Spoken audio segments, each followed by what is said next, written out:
आज जो चैप्टर हम स्टार्ट कर रहे हैं बेटा, उसका टाइटल क्या रहेगा आपका? Chemical kinetics.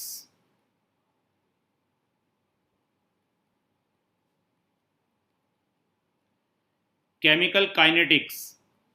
अब देखिए, जैसा कि नाम ही इंडिकेट कर रहा है, जो काइनेटिक्स वर्ड यहाँ पर लिया गया है, ये सब आपको पता है, फिजिक्स में पढ़ चुके हैं कि ग्रीक वर्ड काइनेसिस से आया है। ये ग्रीक वर्ड काइनेसिस से आया है, और काइनेसिस जो होगा उसका मीनिंग क्या होता है? मूवमेंट। काइनेसिस जो है उसका मीनिंग होता है मूवमेंट। जैसे फिजिक्स में आप पढ़ते हैं कि कोई गाड़ी वगैरह है, व्हीकल है, उसकी स्पीड वगैरह है, उससे रिलेटेड। तो केमिकल काइनेटिक्स में क्या है? देखिए, कोई भी रिएक्शन अगर आपके पास है, सपोज आपने लिखा है कि कोई रिएक्टेंट है और ये कन्वर्ट हो रहा है किसी प्रोडक्ट के अंदर, ए कन्वर्ट हो रहा है बी के अंदर। तो अब देखिए, कोई भी रिएक्शन अगर होगी तो पहला तो हमें ये पता होना चाहिए कि जो कंडीशंस है उन कंडीशंस पे वो रिएक्शन हो पाएगी या नहीं, whether the reaction will take place or not under the given set of conditions, or you can say whether the reaction is spontaneous or not। और किसी भी रिएक्शन की स्पॉन्टेनिटी का पता हम कैसे लगाएंगे, वो हम डिस्कस कर चुके हैं थर्मोडायनामिक्स के अंदर गिब्स फ्री एनर्जी से। कि कोई रिएक्शन होगी, वहां पढ़ चुके हैं कि रिएक्शन के लिए डेल जी का साइन क्या होना चाहिए? स्पॉन्टेनियस है तो डेल जी नेगेटिव होना चाहिए, नॉन स्पॉन्टेनियस है डेल जी पॉजिटिव होगा, डेल जी जीरो है तो रिएक्शन इक्विलिब्रियम में होगी।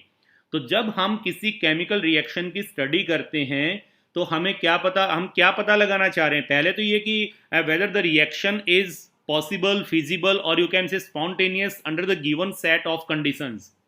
And about this we have discussed in terms of Gibbs free energy in the chapter thermodynamics. तो थर्मोडायनामिक्स ने हमें बता दिया कि स्पॉन्टेनिटी कैसे पता लगा सकते हैं हम। दूसरा ये है कि अगर रिएक्शन स्पॉन्टेनियस है तो रिएक्शन का क्या एक्सटेंट होगा बिफोर इक्विलिब्रियम इज अटेन्ड। अगर रिएक्शन स्पॉन्टेनियस है तो इक्विलिब्रियम अटेन होने से पहले रिएक्शन कितनी होगी, ये हम पढ़ चुके हैं केमिकल इक्विलिब्रियम में। ये दोनों चीजें कि कोई रिएक्शन स्पॉन्टेनियस है या नहीं है, थर्मोडायनामिक्स में पढ़ चुके हैं कैसे पता चलेगा। और स्पॉन्टेनियस है तो इक्विलिब्रियम आने से पहले रिएक्शन का कितना एक्सटेंट होगा, ये हम पढ़ चुके हैं केमिकल इक्विलिब्रियम में। अब हम क्या पढ़ेंगे? अगर रिएक्शन होगी, रिएक्टेंट अगर कन्वर्ट होगा प्रोडक्ट में, तो इस रिएक्शन की स्पीड क्या होगी, रेट क्या होगा, वो न तो थर्मोडायनामिक्स उसका आंसर दे पाई, न उसका आंसर दे पाई आपके केमिकल इक्विलिब्रियम। उसका आंसर कौन देगा? Chemical kinetics. तो केमिकल काइनेटिक्स में हम यही पढ़ेंगे, रेट और स्पीड ऑफ ए रिएक्शन, इसके बारे में हम पढ़ेंगे कि कोई भी रिएक्शन है उसका रेट क्या है, उसकी स्पीड क्या है, कौन से फैक्टर हैं जिनके ऊपर वो रिएक्शन डिपेंड करती है, और जब रिएक्टेंट कन्वर्ट होगा प्रोडक्ट में तो उस रिएक्शन का मैकेनिज्म क्या है। इन्हीं की स्टडी को हम कहते हैं बेटा केमिकल काइनेटिक्स। तो what is chemical kinetics? Chemical kinetics is the branch of chemistry which deals with the study of speed, or you can say rate of chemical reaction, and the factors affecting the rate of chemical reaction, and the mechanism by which the reaction proceeds, by which the reaction takes place। तो उसी को हम कहते हैं chemical kinetics. तो this is the definition of chemical kinetics, that is chemical kinetics is that branch of chemistry in which we deal with the study of speed, and we can say rate of chemical reactions, and the factors affecting a chemical reaction, factors affecting the rate of a chemical reaction, and the mechanism by which the reaction proceeds। तो ये कहलाएगी chemical kinetics. और इस unit में हम यही चीजें पढ़ने जा रहे हैं किसी भी केमिकल रिएक्शन के रेट के बारे में। अब देखिए, रिएक्शंस का अगर हम जिक्र करते हैं तो रिएक्शंस को हमने 3 कैटेगरी में डिवाइड कर दिया। आपके पास अगर कोई केमिकल रिएक्शन है तो रेट के बेस पे उसको हमने 3 में डिवाइड कर दिया है। एक तो ऐसी रिएक्शन जो बहुत फास्ट होंगी, very fast reaction, instantaneous reaction. एक ऐसी रिएक्शन जो बहुत स्लो होंगी, और एक ऐसी रिएक्शन जो कि मॉडरेट रेट पे होंगी, जो कि मॉडरेट स्पीड्स पे होंगी, मॉडरेट स्पीड पे होंगी। वेरी फास्ट रिएक्शन, आप जितनी भी आयनिक रिएक्शंस देखते हैं वो इंस्टेंटेनियस होती हैं।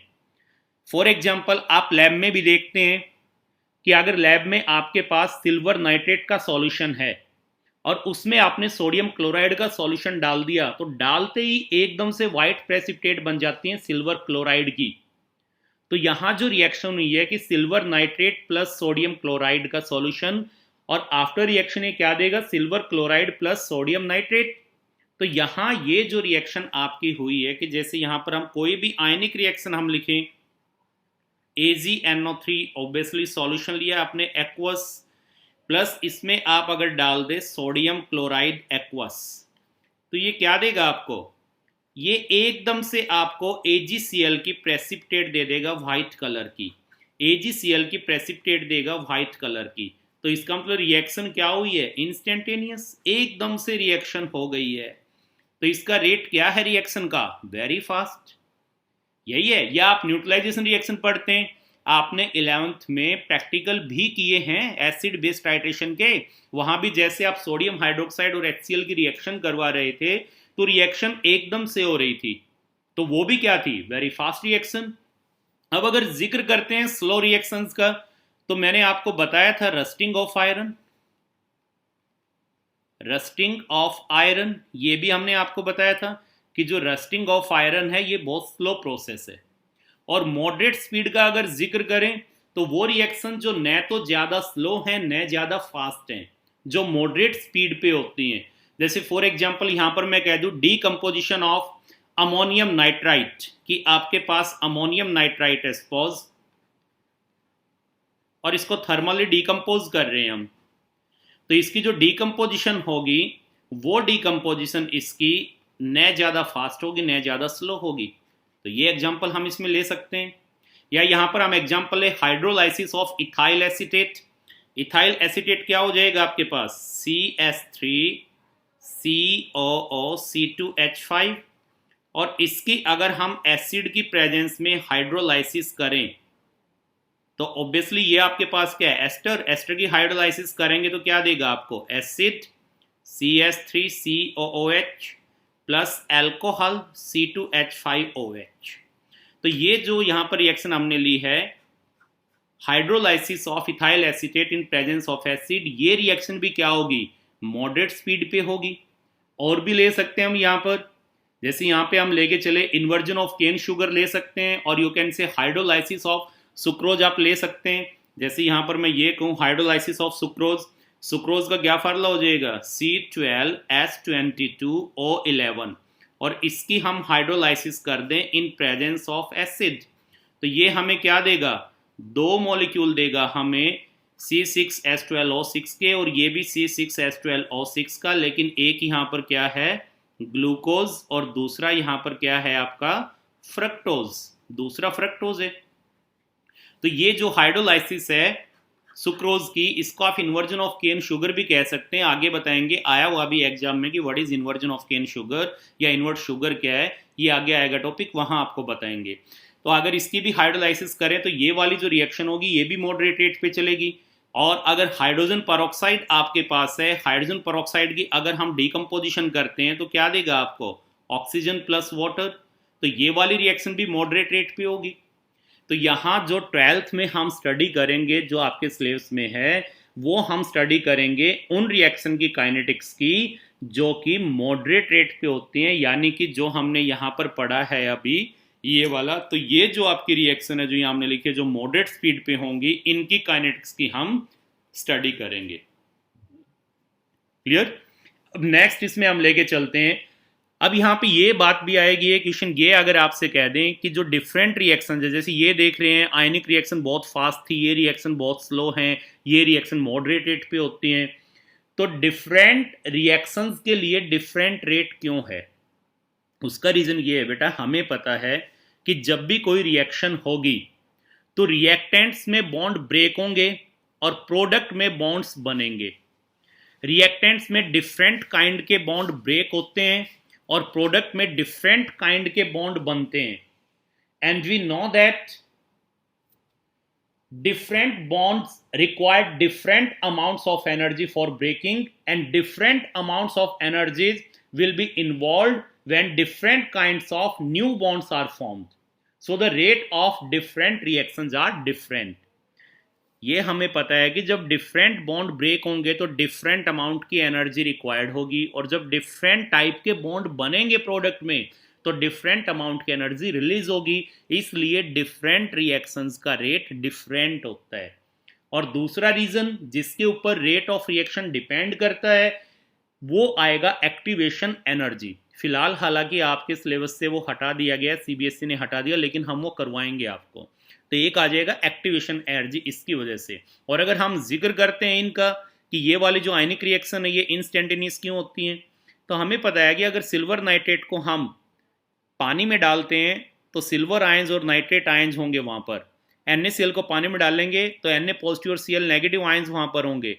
तो जब इन दोनों सॉल्यूशन को हम मिक्स करेंगे तो यहाँ कोई बॉन्ड की ब्रेकेज नहीं हो रही है, बल्कि सॉल्यूशन में आयंस पड़े हैं वो कंबाइन कर रहे हैं। तो इसलिए यहाँ पर ये रिएक्शन फास्ट हो जाएंगी।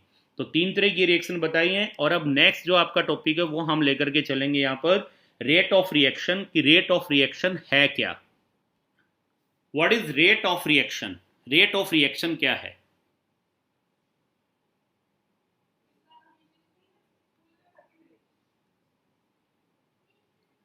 रेट ऑफ रिएक्शन, देखिए जब कोई रिएक्शन होगी तो हमें पता है कि रिएक्टेंट जो है वो प्रोडक्ट में कन्वर्ट होगा। जैसे मैं ये कह दूं कि रिएक्टेंट प्रोडक्ट में गया, या मैं ये कह दूं कोई रिएक्टेंट ए है ये कन्वर्ट हो गया प्रोडक्ट बी में, यही होगा ना। जब रिएक्शन होगी रिएक्टेंट प्रोडक्ट में कन्वर्ट होगा तो रिएक्टेंट की कंसंट्रेशन क्या करेगी? डिक्रीज। और प्रोडक्ट की क्या करेगी? इंक्रीज। क्योंकि रिएक्टेंट जो है वो तो कंज्यूम हो रहा है और प्रोडक्ट बन रहा है, तो टाइम के साथ साथ रिएक्टेंट की कंसंट्रेशन डिक्रीज करेगी और जो प्रोडक्ट उसकी कंसंट्रेशन इंक्रीज करेगी। जैसे आप कोई व्हीकल चलाते हैं तो व्हीकल में आप जो स्पीड निकालते हैं वो कैसे निकालते हैं? Distance travelled per unit time, यही पढ़ते हैं ना। कोई आप व्हीकल ड्राइव करते हैं और अगर आपको ये कह दे कि इस व्हीकल की स्पीड निकालिए तो आप कैसे निकालते हैं? Distance travelled divided by time taken, उससे निकालते हैं। बिल्कुल उसी तरह यहाँ पर जब हम किसी रिएक्शन की स्पीड निकालेंगे, रेट निकालेंगे कि कोई रिएक्शन किस स्पीड से हो रही है, किस रेट पे चल रही है, तो वो भी इसी तरह लेके चलेंगे। और रेट ऑफ रिएक्शन क्या हो जाएगा? रेट ऑफ रिएक्शन हो जाएगा change in concentration of any one of the reactants और प्रोडक्ट्स। एनी वन ऑफ क्यों कह रहा हूं मैं? यहां पर एक रिएक्टेंट लिया है, ये भी तो हो सकता है A प्लस बी और ये रिएक्शन करके आपको बना दें X प्लस वाई। तो रेट ऑफ रिएक्शन क्या होगा? Change in concentration of any one of the reactants और products divided by time taken. तो रेट ऑफ रिएक्शन क्या आ जाएगा? Rate of reaction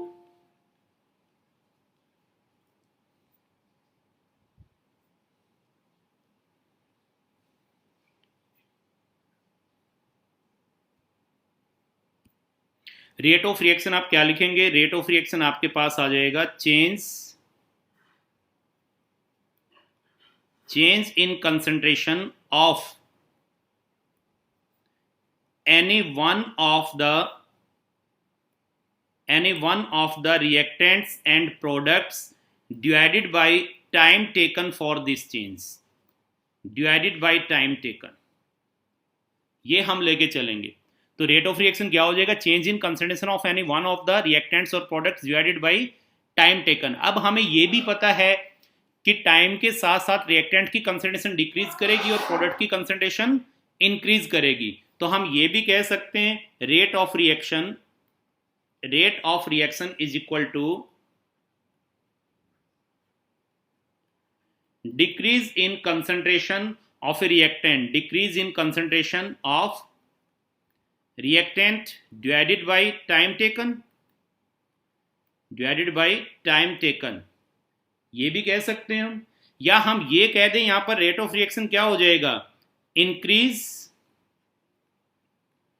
in concentration of product divided by time taken,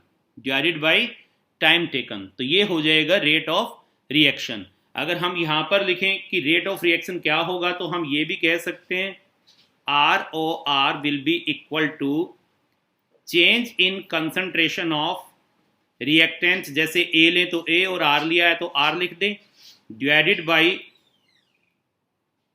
del T.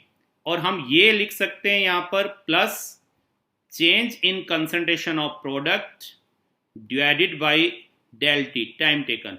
देखिए यहाँ del का sign क्या indicate कर रहा है, चेंज। आर क्या बता रहा है, स्क्वायर ब्रैकेट हमने आपको बताई थी, square bracket indicate smaller concentration, ये ध्यान रखना, ये चीज इंपॉर्टेंट है बेटा। न्यूमेरिकल में देखना, मैं आपको बताऊंगा कि वहां पर कैसे इंपॉर्टेंट है। स्क्वायर ब्रैकेट क्या इंडिकेट कर रही है, स्मॉलर कंसंट्रेशन। तो ये क्या आ गया, change in concentration of reactant divided by change in time, that is time taken. और ये क्या आ गया, change in concentration of product divide by time taken. तो rate of reaction is equal to हम माइनस ये लिख सकते हैं और प्लस ये लिख सकते हैं। आप ध्यान रहे यहाँ पर जो आपने माइनस साइन यहाँ लगाया है या प्लस साइन यहाँ पर लगाया है, ये क्या इंडिकेट कर रहा है, ये इंडिकेट कर रहा है कि जब रिएक्शन होगी तो जो रिएक्टेंट है उसकी कंसंट्रेशन डिक्रीज करेगी और जो प्रोडक्ट है उसकी कंसंट्रेशन इंक्रीज करेगी। इसलिए हमने रिएक्टेंट के लिए यहाँ माइनस और प्रोडक्ट के लिए यहाँ प्लस साइन यूज किए हैं। लेकिन एक चीज नोट कर लें, यहां पर ये चीज दिमाग में फीड कर लें, rate of reaction is always positive, rate of reaction is always positive, rate of reaction हमेशा पॉजिटिव रहेगा। यहां आपको लग रहा है कि रेट ऑफ रिएक्शन माइनस आ गया, यहां लग रहा है कि इससे निकालेंगे तो रेट ऑफ रिएक्शन पॉजिटिव आ गया, but keep it in mind that rate of reaction is always positive. Here negative sign indicates that concentration of reactant decreases and positive sign here indicates that rate concentration of product increases, but the rate of reaction is always positive, keep it in mind। कैसे, देखिए rate of reaction हमेशा positive रहेगा, इसको हम prove करते हैं। Suppose हम यहां पर कह दें कि आपके पास टाइम t1 है, उस दौरान आपके पास रिएक्टेंट है, ये कन्वर्ट होगा प्रोडक्ट में। t1 पे आपके पास जो कंसंट्रेशन है, सपोज वो हमने यहां पर लिखा है, t1 पे कंसंट्रेशन है 0.5 है, किसकी, रिएक्टेंट की। सपोज दिस इज R1, ये कह दिया मैंने। और T2 आपके पास है, वहां पर इसकी कंसंट्रेशन क्या हो जाएगी, ओब्वियसली डिक्रीज करेगी। वहां पर इसकी कंसंट्रेशन आ गई सपोज 0.3m, ये मैंने कह दिया, ये कंसंट्रेशन है जब टाइम T2 होगा, ये लिया मैंने। अब सपोज यहां पर T1 जो टाइम मैं ले रहा हूं, T1 जो ले रहा हूं, सपोज ये मैंने लिया 10 सेकंड पे, और ये मैंने लिया सपोज यहाँ 20 सेकंड पे। भाई जब रिएक्शन को चलते 10 सेकंड हुई थी तो 10 सेकंड में कंसंट्रेशन इतनी थी, इसको आप जीरो भी ले सकते हैं, कोई दिक्कत नहीं है, समझाने के लिए बता रहा हूं मैं। ये टाइम इंटरवल लेना है आपको, और टाइम T2 पे आपकी कंसंट्रेशन इतनी है। अब अगर यहां पर मैं ROR निकालता हूं, रेट ऑफ रिएक्शन निकालता हूं, तो मैं क्या पुट करूंगा, रेट ऑफ रिएक्शन क्या आ जाएगा, यहां पर अगर रेट ऑफ रिएक्शन मैं निकालूंगा तो यही चीज लिखूंगा, change in concentration of reactant divided by del T. और ये भी आपको पता है कि यहां पर अगर मैं ये निकालता हूं change in concentration of reactant, तो वो इस केस में क्या हो जाएगी, R2 माइनस R1, और जो डेल टी निकालूंगा वो क्या हो जाएगा, T2 माइनस T1। तो अब यहां पर मैं पुट कर रहा हूं। अब यहां पे देखिए ये negative sign as it is, और यहां मैं ले रहा हूं R2 कितना है आपके पास 0.3 माइनस R1 कितना है 0.5, और डिवाइडेड बाई क्या कर दूं मैं, T2 कितना है आपके पास 20 माइनस क्या कर दूं 10, इज इक्वल टू क्या आ गया, ये क्या आया माइनस नेगेटिव पॉजिटिव। तो ये आपके पास क्या आ गया 0.2 डिवाइडेड बाई 10, ये आ जाएगा। चलो यूनिट भी पुट कर देते हैं भाई, क्या हो जाएगी, मॉल पर लीटर पर सेकेंड, मॉल पर लीटर पर सेकेंड, यही आ जाएगा।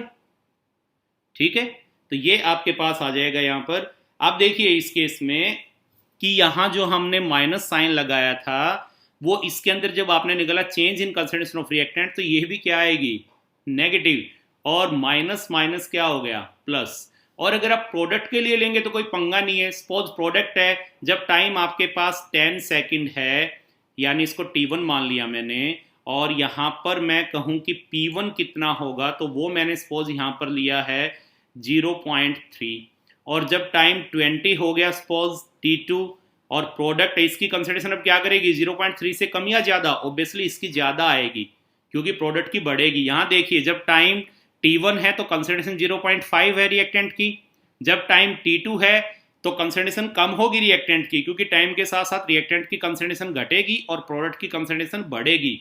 रिएक्टेंट की 10 सेकंड जब टाइम था तो कंसंट्रेशन थी 0.3 और जब टाइम 20 सेकंड हो गया तो कंसंट्रेशन बढ़ेगी 0.5 होगी।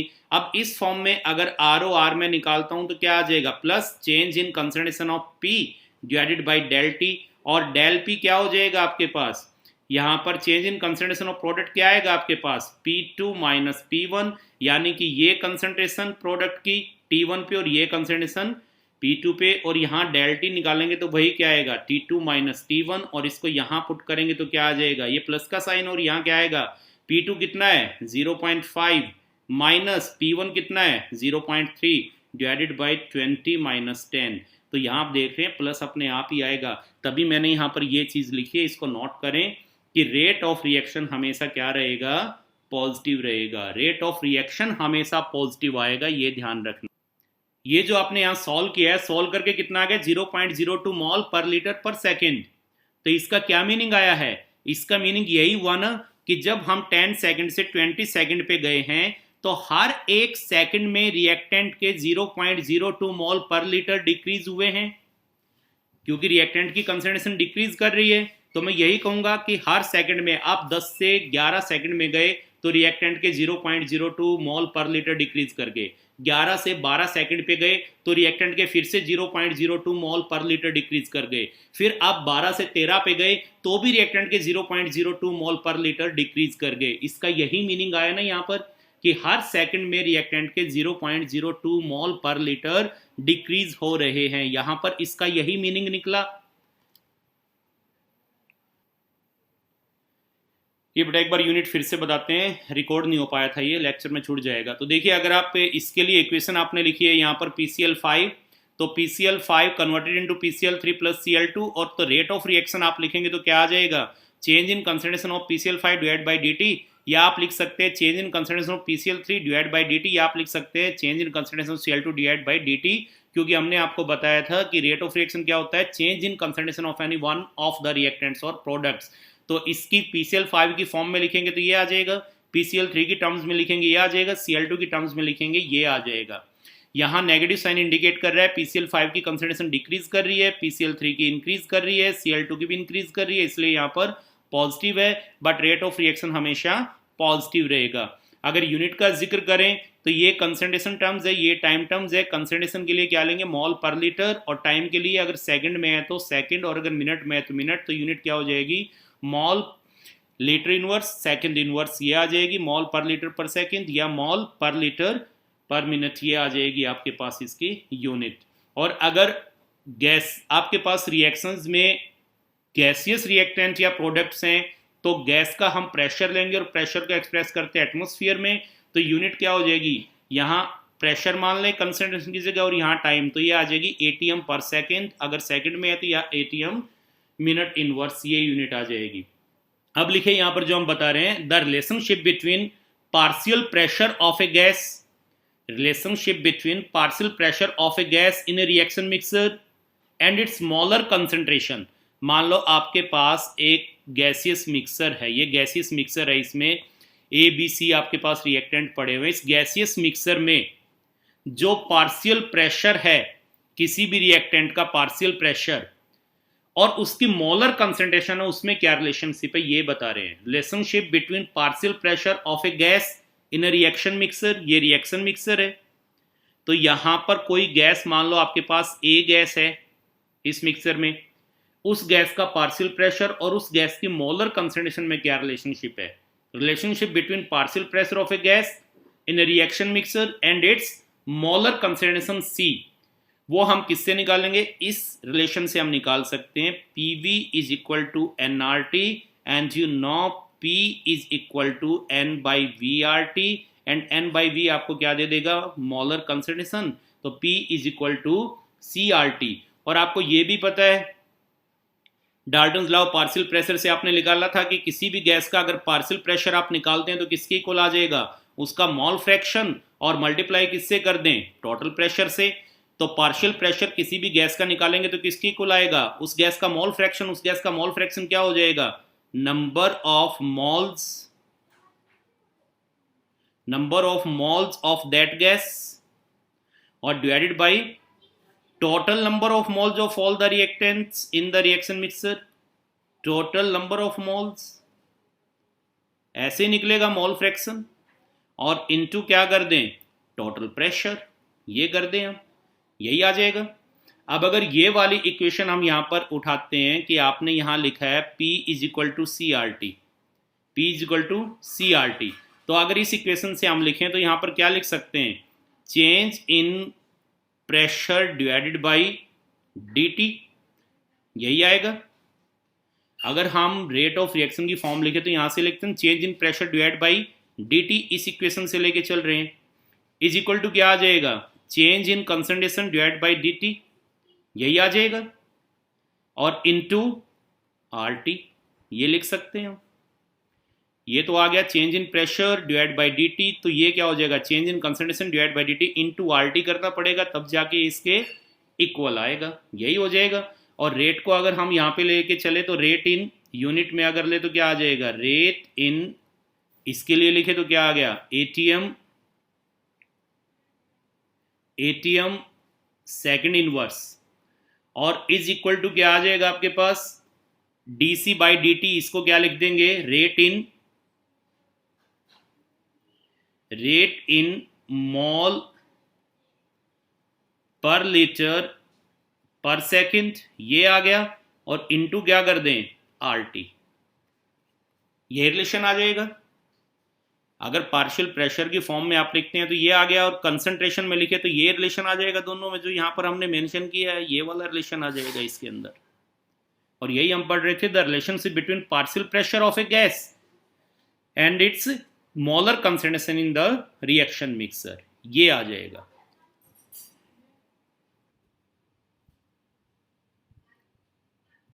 ये देखिए बेटा, आज हम लेकर के चलेंगे average rate.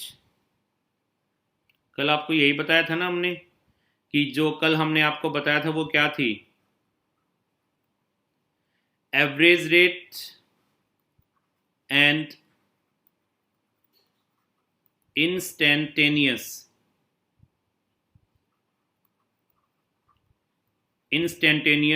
Rate of reaction. इनमें क्या फर्क है, average rate and instantaneous rate of reaction, important topic है बेटा ये। देखिए कल जो, अब ध्यान से समझिए, कल जो हमने आपको बताया था, आपको ध्यान हो, हमने एक न्यूमेरिकल बोला था, और उस न्यूमेरिकल में फिर वहां हमने लिखा था कि रेट ऑफ रिएक्शन जो आ गया था वो तकरीबन 0.02 मॉल पर लीटर पर सेकंड आ गया था, यही था ना। और टाइम जो था वो अपना T1 जो हमने 10 सेकंड वहां लिया था, और जो T2 था वो कितना लिया था, 20 सेकंड। तो हमने ये कहा था ना कि इसका मतलब ये हुआ कि जब हम 10 से 11 सेकंड पर रिएक्शन पहुंचती है तो 0.02 मॉल पर लीटर डिक्रीज होते हैं रिएक्टेंट के, 11 से 12 पहुंचती है तो भी इतने, 12 से 13 पहुंचती है तो भी इतने। और हमने आपको बताया था कि हर एक सेकंड में रिएक्टेंट के 0.02 मॉल पर लीटर डिक्रीज हो रहे हैं, यही बताया था ना। यस मुस्कान? Yes sir. हाँ, तो अब देखिए ये जो यहां पर हमने बताया बेटा आपको, ये जो यहां हमने बताया है, ये आपको हमने बताया था एवरेज रेट ऑफ रिएक्शन, ये एवरेज रेट ऑफ रिएक्शन हमने बताया है। अब ऐसा क्यों कह रहा हूं मैं, एवरेज रेट ऑफ रिएक्शन क्यों है ये एवरेज रेट ऑफ रिएक्शन क्यों है, इसका क्या रीजन है। देखिए एक चीज इसमें ध्यान से नोट करें, आपने लॉ ऑफ मास एक्शन पढ़ा है 11th में, and according to law of mass action the rate of reaction depends upon the molar concentration of the reactant। Law of mass action में आपने 11th में यही पढ़ा था कि रेट ऑफ रिएक्शन जो होता है वो रिएक्टेंट की मोलर कंसंट्रेशन पे डिपेंड करता है। यहाँ पे जैसे हमने रेट ऑफ रिएक्शन निकाला है तो यहाँ रेट ऑफ रिएक्शन कितना आ गया, 0.02 मोल पर लीटर पर सेकेंड। और लॉ ऑफ मास एक्शन ये कहता है कि रेट ऑफ रिएक्शन जो है वो डिपेंड करता है, यहाँ अगर हम कहें कि मान लो रिएक्टेंट R है और ये कन्वर्ट हो रहा है प्रोडक्ट P में, तो जो रिएक्टेंट R है आपके पास, इसकी जो मोलर कंसंट्रेशन है उसके ऊपर रेट ऑफ रिएक्शन डिपेंड करेगा। तो आप कह सकते हैं according to law of mass action rate of reaction depends upon the molar concentration of the reactants, and we know that molar concentration of reactants keep on decreasing with the passage of time। और time के साथ साथ जो reactant है इसकी molar concentration क्या होती जा रही है, डिक्रीज। और अगर प्रोडक्ट की कहें तो ये क्या होती जा रही है टाइम के साथ साथ, इंक्रीज। आप देखिए रेट ऑफ रिएक्शन जो है वो डिपेंड करता है रिएक्टेंट की मोलर कंसंट्रेशन पे, और मोलर कंसंट्रेशन इसकी कांस्टेंट नहीं है, टाइम के साथ साथ डिक्रीज होती जा रही है। तो रेट ऑफ रिएक्शन कैसे कांस्टेंट रह जाएगा, ये चीज समझें आप। यहां हम कह रहे हैं कि रिएक्शन 10 से 20 सेकंड पे गए, तो यानी हर एक सेकंड में 0.02 मोल पर लीटर डिक्रीज हुए हैं रिएक्टेंट के। यानी रेट ऑफ रिएक्शन क्या है इसके अकॉर्डिंग, तो रेट ऑफ रिएक्शन यहां पे क्या आया आपका, एक कांस्टेंट आया है। लेकिन रेट ऑफ रिएक्शन किस पे डिपेंड करता है, molar concentration of the reactant. और रिएक्टेंट की जो मोलर कंसंट्रेशन है वो डिक्रीज होती जा रही है टाइम के साथ साथ, और प्रोडक्ट की इंक्रीज होती जा रही है। तो रेट ऑफ रिएक्शन कांस्टेंट नहीं रह सकता through out. It means rate of reaction doesn't remain constant through out. और यहां जबकि हम कह रहे हैं कि रिएक्शन आपकी 10 सेकंड का अगर हम कहें, तो इन 10 सेकंड में हम देखते हैं कि 10 से 11, 11 से 12, 12 से 13, हर एक सेकंड में 0.02 मोल पर लीटर डिक्रीज हुआ है। तो इसका मतलब रेट ऑफ रिएक्शन तो यहाँ कांस्टेंट है, तो ये चीज यहां नहीं हो सकती। तो इसका मतलब यहां जो हमने लिया है वो एवरेज रेट ऑफ रिएक्शन लिया है। अब what is the meaning of average, इसके लिए एक सिंपल सा एग्जांपल आपको दूंगा, ये बिल्कुल क्लियर हो जाएगा कि हाँ ये चीज क्या है यहां पर। अब ये तो समझ में आ गया ना कि according to law of mass action rate of a reaction depends on the molar concentration of the reactant, and we know that molar concentration of the reactant keep on decreasing with the passage of time, so the rate of reaction doesn't remain constant throughout।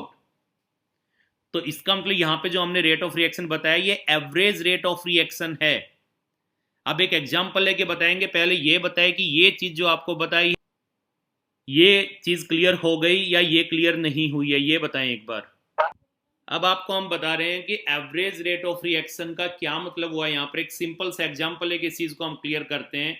Suppose मैं ये कह दूं कि कोई बंदा है और उसको यहाँ से चंडीगढ़ जाना है, और चंडीगढ़ जो है वो 300 किलोमीटर है। वो अपनी गाड़ी में निकल लिया और उसने क्या किया कि फर्स्ट आवर में जो है उसने डिस्टेंस ट्रेवल किया 60 किलोमीटर, फिर सेकंड आवर में उसने डिस्टेंस ट्रेवल किया 40 किलोमीटर, क्राउडेड एरिया में आ गया, 40 किलोमीटर ही उससे ट्रेवल हुआ। और फिर थर्ड में जो है उसे और अच्छा रास्ता मिल गया, उसमें उसने कवर कर दिया 80 किलोमीटर। फिर इसी तरह उसने फोर्थ में जो है उसने कवर कर दिया 70 किलोमीटर, और फिफ्थ में उसने कवर कर दिया सपोज 50 किलोमीटर। इस तरह से वो चला। पहले में उसने कितना कवर किया 60 किलोमीटर, फिर कितना किया 40, फिर 80, फिर 70 और फिर 50 किलोमीटर। यानी पहले घंटे में उसने डिस्टेंस ट्रेवल किया 60 किलोमीटर, दूसरे में उसने ट्रेवल किया 40 किलोमीटर। क्योंकि आपको पता है एक्सीलेटर एक जैसा नहीं चलेगा, अगर हम भी ड्राइव करते हैं तो कहीं पर खुला रास्ता मिलेगा तो स्पीड हमारी बढ़ जाती है, किलोमीटर ज़्यादा निकलते हैं। क्राउडेड एरिया होगा, रोड खराब होगा तो हमारे एक्सीलेटर से पाँव उठ जाता है और जो किलोमीटर है वो कम निकलेंगे। तो सपोज कोई बंदा, हमने कहा है सिंपल से एग्जांपल लेके कि 300 किलोमीटर का डिस्टेंस ट्रेवल कर रहा है, सपोज यहाँ से चंडीगढ़ जा रहा है, तो फर्स्ट आवर में उसने 60 किलोमीटर ट्रेवल किया, सेकंड में 40, थर्ड आवर में 80, फोर्थ में 70 और 50 में फिफ्थ आवर में उसने किया 50 किलोमीटर। तो इसका मतलब क्या हुआ कि उसने 5 आवर्स में कितना ट्रेवल किया, 5 आवर्स में उसने ट्रेवल किया 300 किलोमीटर।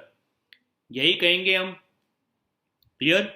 अब मैं ये भी कह सकता हूं कि 300 divided by 5 is equal to 60 kilometre per our.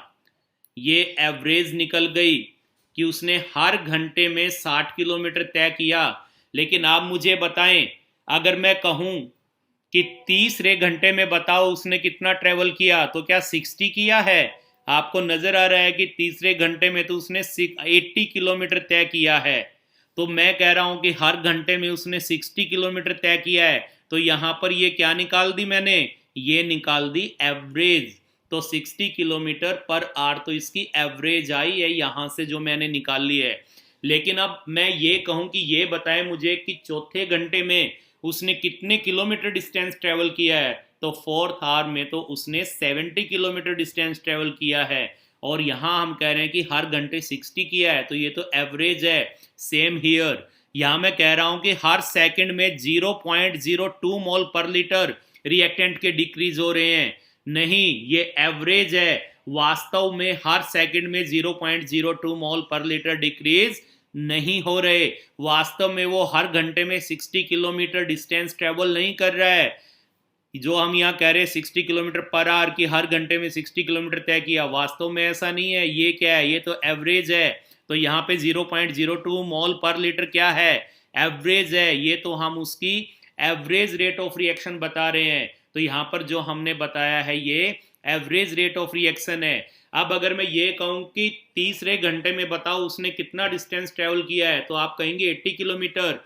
और इसी तरह मैं यहाँ पे कहूँ कि ये बताओ 15 सेकंड के बाद रेट ऑफ रिएक्शन क्या था, तो जो एक पर्टिकुलर इंस्टेंट ऑफ टाइम पे रेट ऑफ रिएक्शन निकाल रहे हैं हम, वो कहलाएगा इंस्टेंटेनियस रेट ऑफ रिएक्शन। तो इंस्टेंटेनियस रेट ऑफ रिएक्शन का क्या मतलब हो जाएगा? Rate of reaction at any particular instant of time during the course of reaction. कि रिएक्शन के दौरान एक पर्टिकुलर इंस्टेंट ऑफ टाइम पे रेट ऑफ रिएक्शन निकालना, वो कहलाएगा इंस्टेंटेनियस रेट ऑफ रिएक्शन। और यहां जो हमने ये निकाला है ये क्या है? Average rate of reaction.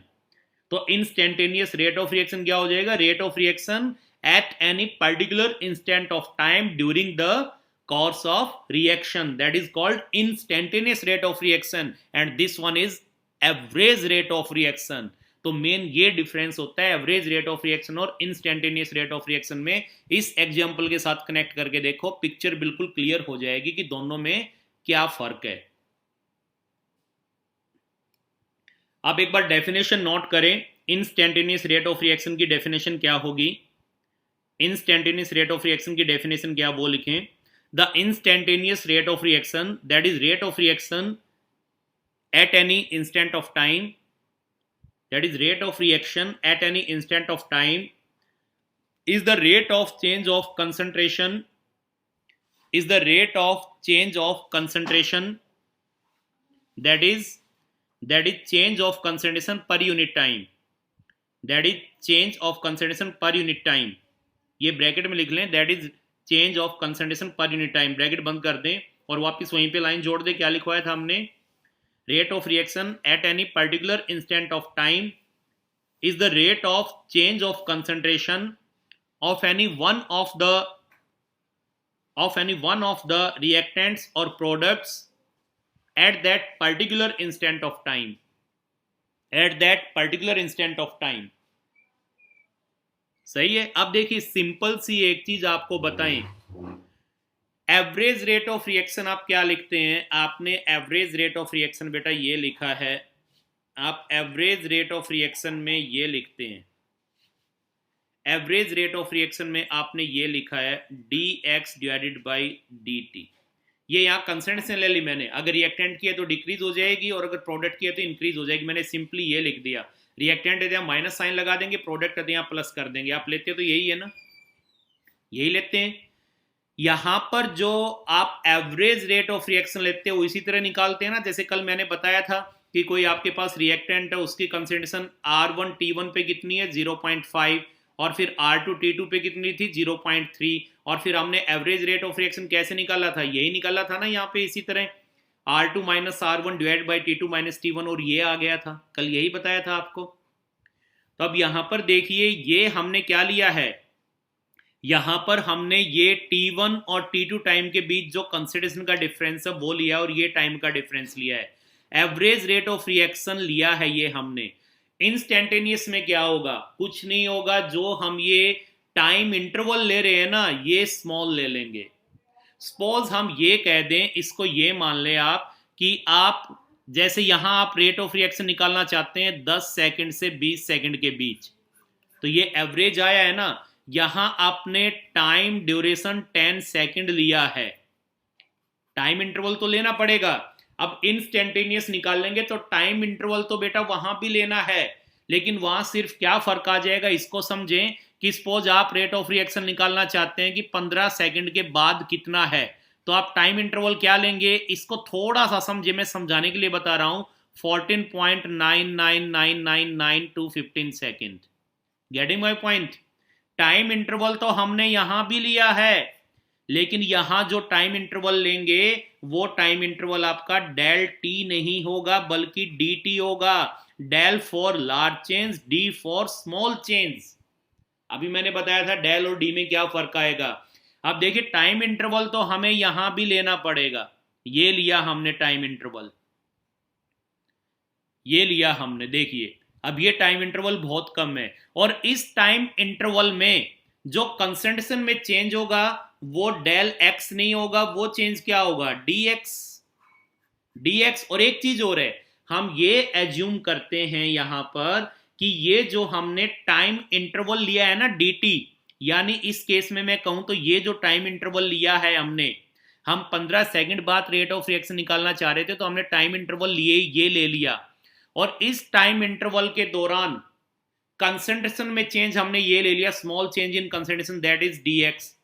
और एक चीज हम यहां पर एज्यूम करेंगे इस टाइम इंटरवल में, इस टाइम इंटरवल में एक चीज हम एज्यूम करेंगे कि इस टाइम इंटरवल में rate of reaction almost constant रहेगा, क्योंकि अगर हम 10 से और 20 सेकंड पे जाएंगे तो रेट ऑफ रिएक्शन कांस्टेंट नहीं रहेगा, क्योंकि ये डिपेंड करता है कंसंट्रेशन पे, और कंसंट्रेशन जो है वो टाइम के साथ डिक्रीज हो रही है। डिक्रीज तो यहां भी हो रही है लेकिन वो बहुत स्मॉल डिक्रीज होगा, तो इसलिए ऑलमोस्ट हम ये सोचते हैं कि स्मॉल टाइम इंटरवल में जो रेट ऑफ रिएक्शन होगा वो ऑलमोस्ट कांस्टेंट होगा। और मैं सिंपली ये भी कह सकता हूं कि जो आपने आर एवरेज ये लिखा है, तो ये आर एवरेज जो है यही मैं ये कह सकता हूं कि इंस्टेंटेनियस हो सकता है अगर यहां पर del T approaches to zero, del T approaches to zero, और del T approaches to zero क्या है, यानी टाइम इंटरवल बहुत स्मॉल। टाइम इंटरवल कितना लिया, टाइम इंटरवल मैंने लिया जी 0.00000000001।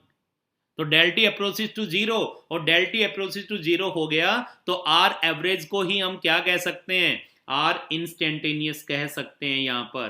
तो अगर आर इंस्टेंटेनियस, ये आर एवरेज के लिए आपने लिखा था, अब अगर आर इंस्टेंटेनियस के लिए मैं लिख के चलूं तो आर इंस्टेंटेनियस के लिए क्या आ जाएगा आपके पास, D X by D T. What is D T, small time interval. कौन सा टाइम इंटरवल, जिस पर हम ये सोचते हैं कि रेट ऑफ रिएक्शन जो है ऑलमोस्ट कांस्टेंट रहेगा। And what is D x, D x is the very small change in concentration in time interval D T. तो ये क्या आ जाएगा, इंस्टेंटेनियस रेट ऑफ रिएक्शन, ये हम कह देंगे।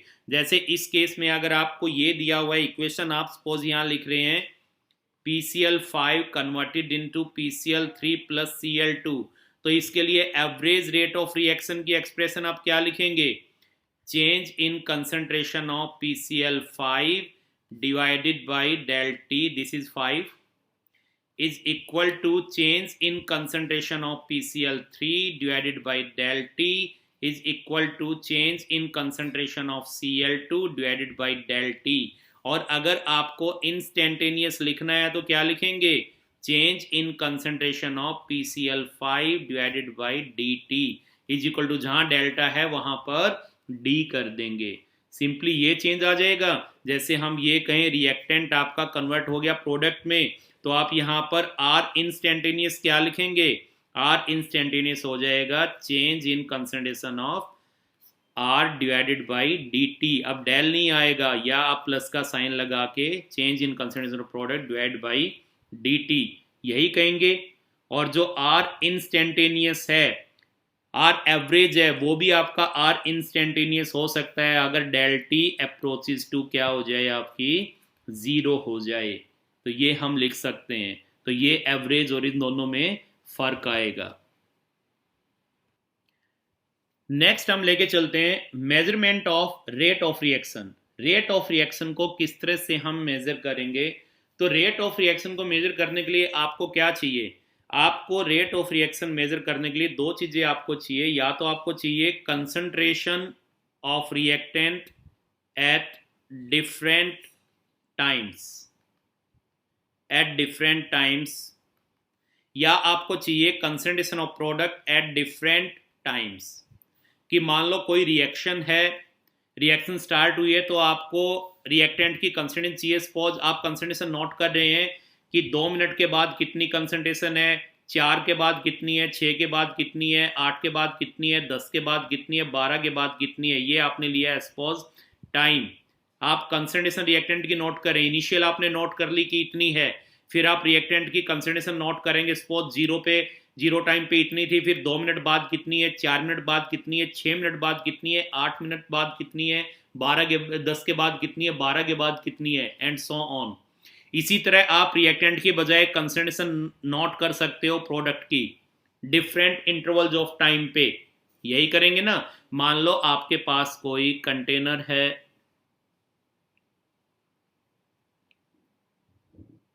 इस कंटेनर में कोई रिएक्शन है, आपने यहाँ रिएक्शन मिक्सर ले दिया, रिएक्शन होगी, रिएक्टेंट जो है वो प्रोडक्ट में कन्वर्ट होगा। तो आप मान लो रिएक्टेंट की कंसंट्रेशन निकालना चाह रहे हो, तो आपने क्या किया, पहले आपने कंसंट्रेशन यहाँ पे टाइम लिख लिया, पहले आपने टाइम लिखा 0, यानी कि इनिशियल कंसंट्रेशन रिएक्टेंट की कितनी है वो नोट की आपने। फिर 2 मिनट बाद, 4 मिनट बाद, फिर 6 मिनट बाद, 8 मिनट बाद, 10 मिनट बाद, 12 मिनट बाद, इस तरह से आपने रिएक्टेंट की कंसंट्रेशन नोट कर ली। रिएक्टेंट की कर सकते हैं या प्रोडक्ट की भी कर सकते हैं डिफरेंट इंटरवल ऑफ टाइम पे। ये तो फैक्ट है कि रिएक्टेंट की साइड आएंगे तो ये डिक्रीज होती चली जाएगी और प्रोडक्ट की साइड आएंगे तो इंक्रीज होती चली जाएगी। अब प्रैक्टिकली देखो, ये चीज़ मैंने आपको बता दी कि हमें करना क्या है। हमें डिफरेंट टाइम पे रिएक्टेंट की कंसंट्रेशन नोट करनी है, डिफरेंट टाइम पे हमें प्रोडक्ट की कंसंट्रेशन नोट करनी है। लेकिन एक्सपेरिमेंटली इसको हम कैसे कर पाएंगे, उसकी थोड़ी सी नॉलेज आपको दे दें कि एक्सपेरिमेंटली हम कैसे कर पाएंगे। अब देखिए, सपोज यहां पर जो रिएक्टेंट है इसकी कंसंट्रेशन नोट करनी है, ये अननोन कंसंट्रेशन है। तो 11th क्लास में जो हमने आपको टाइट्रेशन कराई थी एसिड बेस वाली, एक बार उस पर नजर मारिए। वहां आपके पास एक एसिड था और एक बेस था, और इन दोनों में से एक की कंसंट्रेशन नॉन थी और दूसरे की निकालनी थी। यही कर रहे थे ना आप वहां, एक की कंसंट्रेशन नॉन थी और दूसरे की निकालनी थी, तो इन दोनों को आप रिएक्ट करवा रहे थे। यहां भी बिल्कुल इसी तरह करेंगे। ये जो रिएक्टेंट है इसकी कंसंट्रेशन आपको डिफरेंट टाइम पे नोट करनी है। तो यहां डिफरेंट टाइम पे रिएक्टेंट की जो कंसंट्रेशन है वो अननोन होगी हमारे लिए। तो हम क्या करेंगे, जो रिएक्टेंट है उसको किसी नॉन कंसंट्रेशन वाले सब्सटेंस के साथ टाइट्रेट कराएंगे, और इसी तरह प्रोडक्ट को भी किसी नॉन कंसंट्रेशन वाले सब्सटेंस के साथ टाइट्रेट कराएंगे, और उससे हम इनकी डिफरेंट इंटरवल पे कंसंट्रेशन निकाल सकते हैं। प्रैक्टिकली क्या करते हैं, आगे आप बीएससी एमएससी में इनके प्रैक्टिकल्स करेंगे। देखो क्या हुआ कि मान लो रिएक्शन को चलते 2 मिनट हो गई है, सपोज रिएक्शन को चलते इनिशियल कंसंट्रेशन नोट कर ली, रिएक्टेंट के साथ टाइट्रेट करा के, एक पर्टिकुलर कोई स्टेबल रिएक्टेंट ले ले उसके साथ आप टाइट्रेट कराएं तो इसकी कंसंट्रेशन पता लग जाएगी इनिशियल। फिर आपने क्या किया, ये रिएक्शन चलते 2 मिनट हो गई, 2 मिनट के बाद आपने इसमें से मैं ये कहूं कि 2 मिनट के बाद आपने रिएक्शन मिक्सर में से जो है, सपोज मैंने कह दिया कि आपने 2 ml reaction mixer pipette out कर लिया, यहां से 2 ml reaction mixer pipette out करके और आपने इस बीकर में डाल लिया। Getting my point. ये रिएक्शन मिक्सर है, इसमें रिएक्शन चल रही है। 2 मिनट के बाद आपने इसमें से क्या किया, 2 ml रिएक्शन मिक्सर ले लिया और इस बीकर में डाल दिया।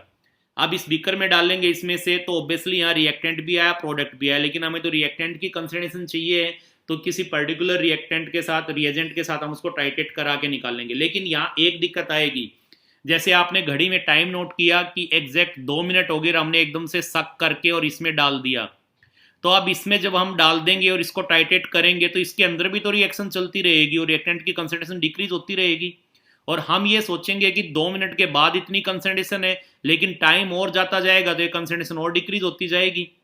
तो इसके लिए क्या करना है, जैसे ही यहां से हम पिपेट आउट करते हैं 2 ml और इस बीकर में डालते हैं, इस बीकर में आइस ले लो और इस आइस में एकदम से रिएक्शन मिक्सर डाल दो 2 ml, तो यहां रिएक्शन फ्रीज हो जाएगी।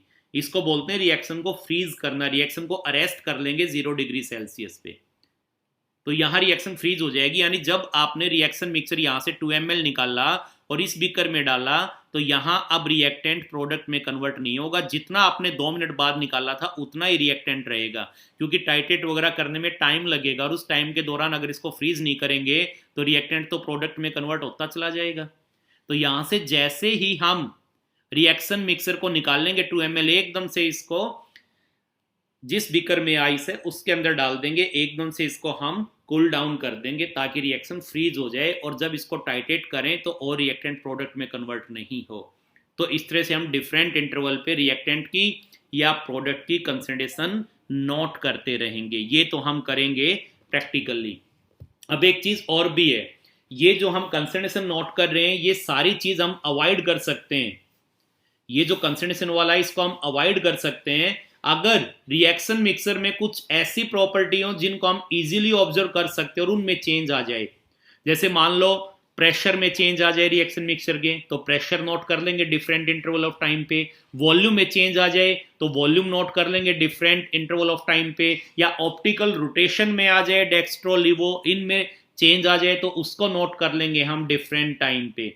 तो ये जो प्रॉपर्टी है इनको हम डायरेक्ट ऑब्जर्व कर सकते हैं डिफरेंट इंटरवल्स ऑफ टाइम पे बगैर रिएक्शन को रोके हुए। जैसे यहाँ रिएक्शन हमें यहाँ फ्रीज करनी पड़ी नहीं इसके अंदर ला करके, तो ये कहते हैं कि कंसंट्रेशन वाले मेथड को हम अवॉइड कर सकते हैं अगर कुछ ऐसी ऑब्जर्वेबल प्रॉपर्टी में चेंज आए, जैसे वॉल्यूम, प्रेशर, ऑप्टिकल रोटेशन इनमें चेंज आ जाए टाइम के साथ साथ, तो डिफरेंट इंटरवल्स ऑफ टाइम पे हम ये प्रॉपर्टी डायरेक्ट ऑब्जर्व कर सकते हैं विदाउट स्टॉपिंग द रिएक्शन। ये हम कर सकते हैं। अब इसमें एक चीज और ध्यान रखनी है, अब जैसे ही आप कंसंट्रेशन को नोट कर रहे हैं रेट ऑफ रिएक्शन के लिए, तो बाकी के जो फैक्टर है जिन पे रेट ऑफ रिएक्शन डिपेंड करेगा, जैसे कि टेम्परेचर वगैरह है, उनको कांस्टेंट रखना पड़ेगा।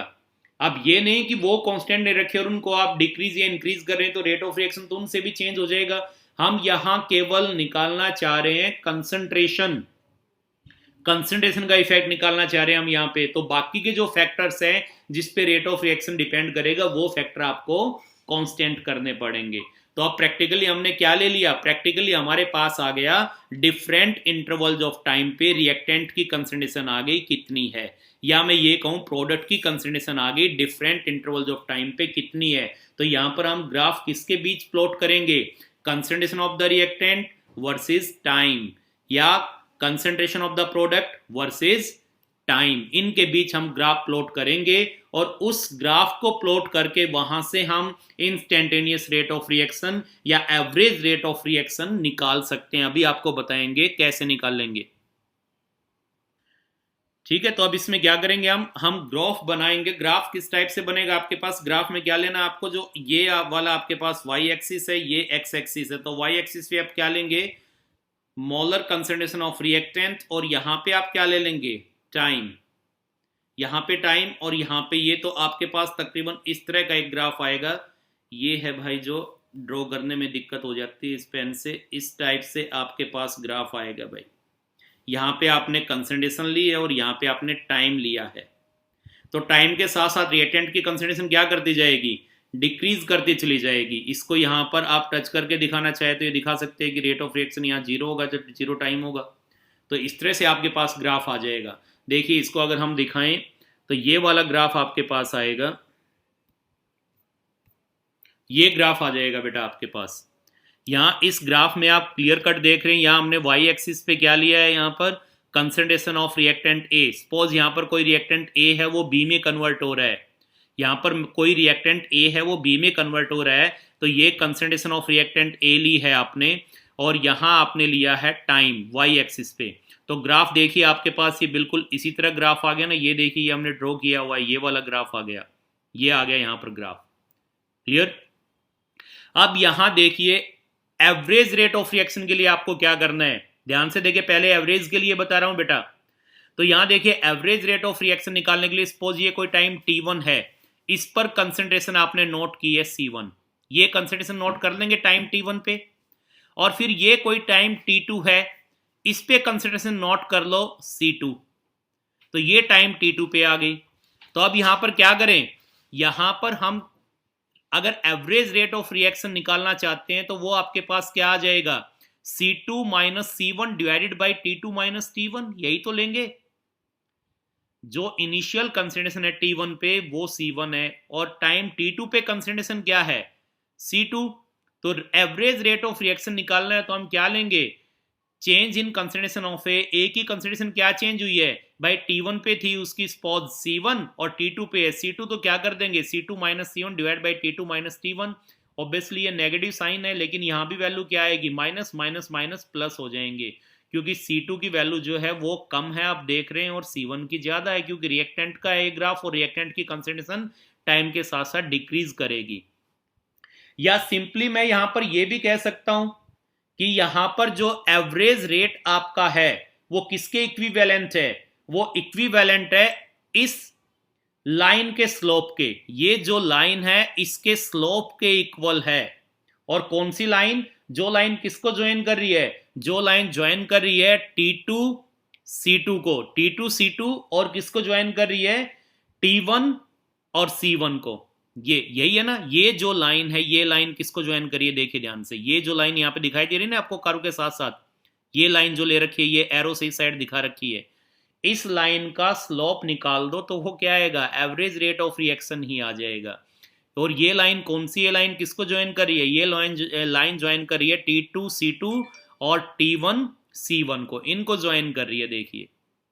तो यहां पे ये जो लाइन है इसका स्लोप निकाल दो, तो इस एक्सप्रेशन में क्या हो जाएगा, जो एवरेज रेट ऑफ रिएक्शन है this is equivalent to the slope of the line, which line, line joining the points, कौन से पॉइंट्स, T2 और consideration C2 and T1 and consideration C1, इस लाइन का स्लोप निकाल दो तो ये आपको क्या दे देगी, एवरेज रेट ऑफ रिएक्शन ही दे देगी।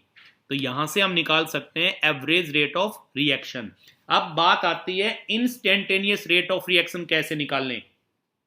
तो इंस्टेंटेनियस रेट ऑफ रिएक्शन निकालने के लिए आप क्या करेंगे, जिस भी टाइम पे आप रेट ऑफ रिएक्शन निकालना चाहते हैं, in order to calculate the rate of reaction at any particular instant of time t, a tangent is drawn to the curve at the point corresponding to that time। Suppose इस t time पे आप instantaneous rate of reaction निकालना चाहते हो, तो आप क्या करेंगे, आप यहां से एक टेंजेंट ड्रॉ कर देंगे कर्व पे, ये देखिए, ये हमने यहां से एक लाइन ली, टेंजेंट ड्रॉ किया ये इस कर्व पे, और ये जो लाइन है इसको आप टच करते हो, दोनों तरफ एक्सटेंड कर दो, इस साइड अगर चाहो तो ये किसको टच करेगी, यहाँ ये भी दिखा सकते हो, इस साइड ये वाई एक्सिस को टच कर जाए और इस साइड ये एक्स एक्सिस को टच कर जाए, ये आप ले लेंगे यहाँ पर। इस साइड ये लाइन एक्सटेंड कर दे, किसको टच करेगी, यहाँ से वाई एक्सिस को, सपोज यहाँ पे टच कर रही है, और यहाँ किसको टच करेगी, सपोज यहाँ टच करेगी एक्स एक्सिस को। तो अगर ये मैं दिखाऊं अलग से, तो ये देखिए यहाँ पर, ये कह सकते हैं आप, सपोज यहां पर ये एक ग्राफ हमने लिया हुआ है, यहां हम रेट ऑफ रिएक्शन निकालना चाहते हैं कि 10 मिनट के बाद रेट ऑफ रिएक्शन कितना है।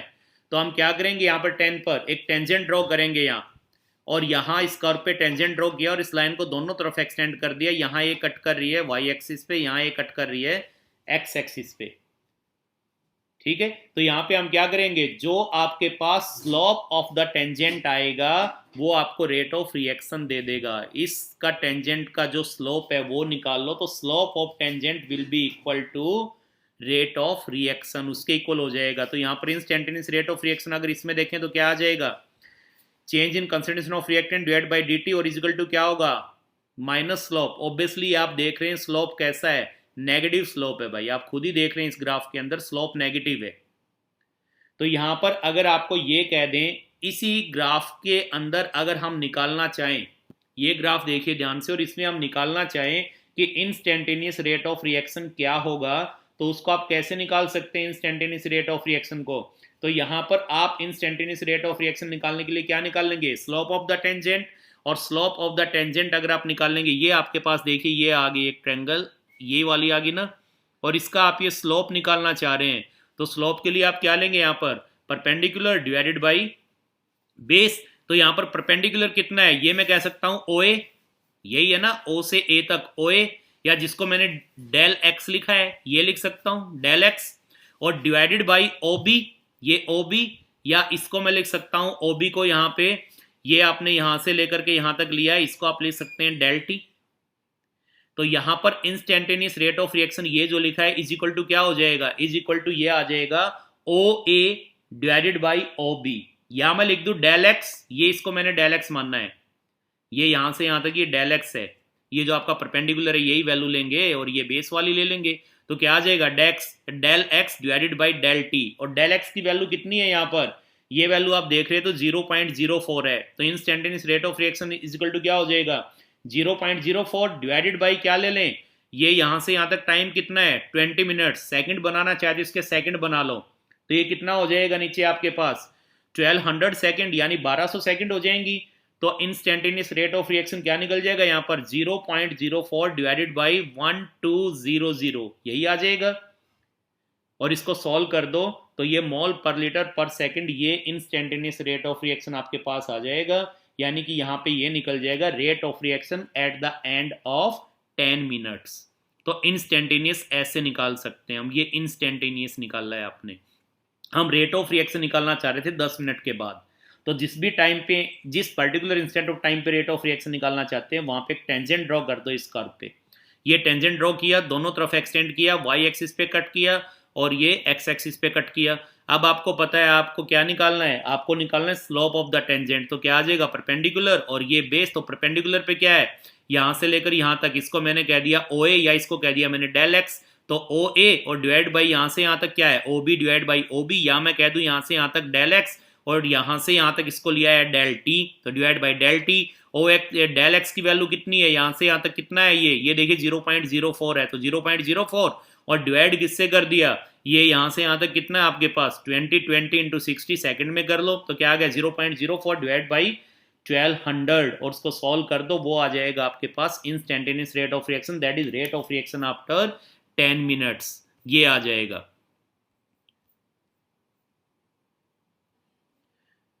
अब देखिए एवरेज रेट ऑफ रिएक्शन कैसे निकालेंगे, ये ग्राफ देखिए ये दिया हुआ है और इसमें आपसे कहा है कि एवरेज रेट ऑफ रिएक्शन निकालिए। तो obviously average rate of reaction निकालने के लिए यहां पर आपको क्या चाहिए, T1 पे कंसंट्रेशन स्पॉज यहाँ कितनी है x1 और T2 पे कितने है यहाँ पे x2, तो यहां से जो ये लाइन आएगी ये इसी का तो हमें निकालना है ना, यही हमने बताया था ना कि यहाँ पे जो लाइन आएगी इस लाइन का स्लोप निकाल दो, कौन सी लाइन, वो लाइन जो किसको ज्वाइन कर रही है, जो ज्वाइन कर रही है यहाँ पे T1 x1 और T2 x2, इनको ज्वाइन कर रही है, यानी इसका स्लोप, और इसका स्लोप निकालने के लिए क्या लेंगे आप, ऑब्वियसली ये आपके पास क्या आ जाएगा परपेंडिकुलर और ये आपके पास क्या आ जाएगा बेस, तो क्या आ जाएगा x2 minus x one divide by T2 minus T1। अब यहाँ पर x2 की वैल्यू आप देखें, x2 की वैल्यू कितनी आ जाएगी आपके पास, इसको पुट करें, ये सपोज 0.01 है तो इसको तकरीबन थोड़ी सी ऊपर ले रखिए तो 0.012 ले लें, क्योंकि 0.01 यहाँ है, ये थोड़ी ऊपर है तो इसको 0.01 ले लें, और ये वैल्यू कितनी है 0.03, तो क्या आ जाएगा ये आपके पास आगे कंसंट्रेशन T2 पे, तो x2 माइनस x1, x2 की वैल्यू क्या पुट कर दें, x2 की वैल्यू यहां पर पुट कर दें आप 0.012 और x1 की वैल्यू क्या पुट कर दें 0.03, T2 की वैल्यू यहां कितनी पुट कर दें हम 15 और T1 की वैल्यू कितनी पुट कर दें यहाँ पे 5 इज इक्वल टू करके इसको सॉल्व कर लेना, ये आपका मोल्स पर लीटर और अब की बार मिनट में ही लिया हमने तो पर मिनट, ये एवरेज रेट ऑफ रिएक्शन आ जाएगा। जब रिएक्शन 5 से 15 मिनट तक जाएगी तो एवरेज रेट ऑफ रिएक्शन आ जाएगा, तो इस तरह से हम निकाल सकते हैं एवरेज। और इंस्टेंट अगर आपको निकालना है, जिस भी पर्टिकुलर टाइम पे निकालना है, तो आप क्या करेंगे उस टाइम के कॉरस्पॉन्डिंग आप क्या करेंगे एक टेंजेंट ड्रॉ कर देंगे कर्व पे और उसको दोनों तरफ एक्सटेंड करके आप यहां से वैल्यू ले लेंगे आपके परपेंडिकुलर की, यहां से ले लेंगे बेस की, और इससे आप यहां 10 मिनट के बाद रेट ऑफ रिएक्शन निकाल सकते हैं। तो देखिए सीबीएसई में ऐसा तो करेंगे नहीं कि आपको कंसंट्रेशन की वैल्यू दे दें और इसकी दे दें और पहले ग्राफ बनवाएं और ग्राफ बनवा के फिर आपसे ये निकलवाएं, वो टाइम कंज्यूमिंग हो जाएगा। ग्राफ आप बना सकते हैं, देखो जैसे ये कह दिया कि जब टाइम 5 मिनट है तो कंसंट्रेशन 0.0 कंसंट्रेशन आपकी इतनी है 0.03 स्पोज, तो ये ग्राफ तो आप इजीली बना सकते हैं, बन जाएगा, ये वैल्यू गिवन होंगी, ये वैल्यू गिवन होंगी, ग्राफ बना लेंगे और फिर उस ग्राफ में जो भी टाइम कहेंगे उस टाइम पे निकालो, तो उस पर आप टेंजेंट ड्रा करके और ये वैल्यू निकाल के भी सोल्व कर सकते हैं। लेकिन ये बहुत ज़्यादा टाइम कंज्यूमिंग होगा, अगर इस पे देंगे भी तो इस टाइप से आपको देंगे कि सपोज इसी तरह से ग्राफ दे दिया और एमसीक्यूज में भी क्वेश्चन दे दिया कि यहाँ पे बताइए जो इंस्टेंटेनियस रेट ऑफ रिएक्शन आएगा वो कितना आएगा और 4 आपको ऑप्शन दे दिए। तो सीबीएसई में मुझे नहीं लगता कि ग्राफ आपसे पहले बनवाएं और फिर निकलवाएं, वो टाइम कंज्यूमिंग होता है। ग्राफ बना हुआ दे सकते हैं, इसमें साफ वैल्यू आपको नजर आ रही है और इस तरह से आपसे इंस्टेंटेनियस या इस तरह से आपसे एवरेज रेट ऑफ रिएक्शन निकलवा सकते हैं।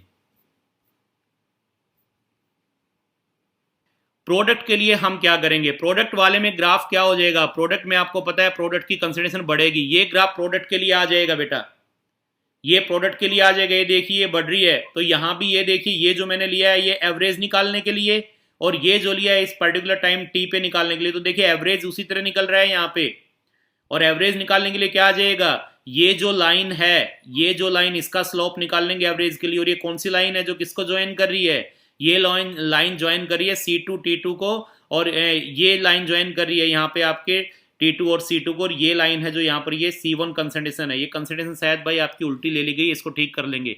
ये T2 पे यहाँ C2 लिखा जाएगा बेटा, ये ठीक कर लेना, ये C2 है, पर इनिशियल और ये ले रखे तो इसको C2 कर लेना, आप कंफ्यूज नहीं होंगे यहाँ पर। तो यहाँ पर ये जो लाइन है किसको ज्वाइन कर रही है, मैं कह सकता हूँ इस ग्राफ के अकॉर्डिंग C1 T2 को ज्वाइन करी, और ये लाइन किसको ज्वाइन कर रही है यहाँ पे C2 T1 को। तो ये C1 ले लेना यहाँ T1 टाइम पे कंसंट्रेशन, और ये T2 पे, इसको 2 कर लेना, इसको यहाँ 1 कर लेना बेटा, ये गलत लिखा गया ग्राफ में, ठीक है। तो इसका स्लोप आपको निकालना है इस लाइन का। बात वही आ गई बेटा, C2 minus C1 divide by T2 minus T1, और इस टी टाइम पे आपको निकालना है इंस्टेंटेनियस रेट ऑफ रिएक्शन। तो यहां से आप टेंजेंट ड्रॉ कर देंगे इस कर्व पे, और इसका स्लोप निकाल लेंगे उसी तरह। तो ये क्या आ जाएगा, स्लोप ऑफ टेंजेंट जो होगा वो आपको क्या दे देगा, इंस्टेंटेनियस रेट ऑफ रिएक्शन दे देगा। ये भाई ठीक कर लेना है, सिंबल उल्टे लिखे गए हैं, ये T2 पे यहाँ C2 कर लेना, और ये यहाँ पर जो ये है ये C1 कर लेना, क्लियर। तो इस तरह से आपके पास ये आ जाएगा प्रोडक्ट वर्सेस टाइम के लिए, क्योंकि जो प्रोडक्ट अब की बार मैंने कहा था ना A कन्वर्टेड इनटू B लेके चले हैं, तो यहाँ पर B प्रोडक्ट के लिए लिखा है ये। इससे पहले वाला ये ग्राफ था, यहाँ पर A लिखा हुआ है, तो यहाँ हमने रिएक्टेंट A लिया था, इस ग्राफ में रिएक्टेंट A लिख दिया है सीधा। वो तो जो भी आपको लिख के दे सकते हैं, X कन्वर्ट हो रहा है Y में, A कन्वर्ट हो रहा है B में, M कन्वर्ट हो रहा है N में, वो तो जो भी दें आपको उसके अकॉर्डिंग आप कर सकते हैं।